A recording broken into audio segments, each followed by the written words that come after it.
Why do those chosen for a higher purpose often struggle the most with lust? It's a hidden battle, silent, shameful, yet it's more common than you think. If you're carrying a divine calling, you may find yourself under attack in the very area you least expect.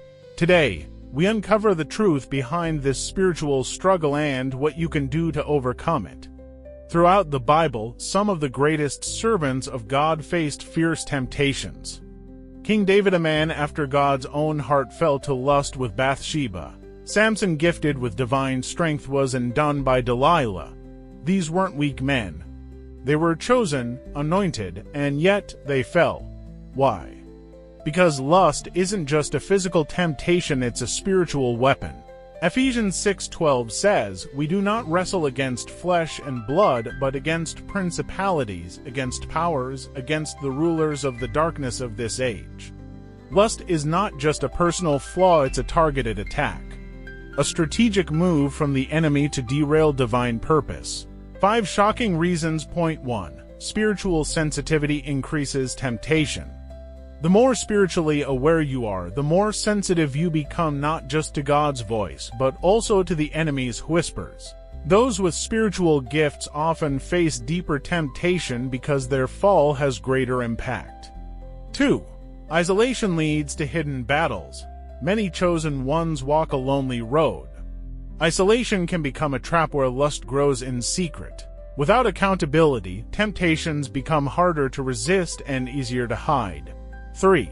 A higher calling attracts greater attacks. The higher the purpose, the more intense the pressure.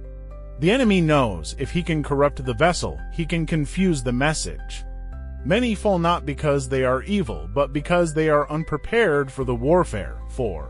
Emotional wounds open doors. Rejection, trauma, abandonment. These wounds leave cracks in our spiritual armor. Lust often disguises itself as comfort, but it's a counterfeit. A false intimacy that deepens the pain it claims to heal.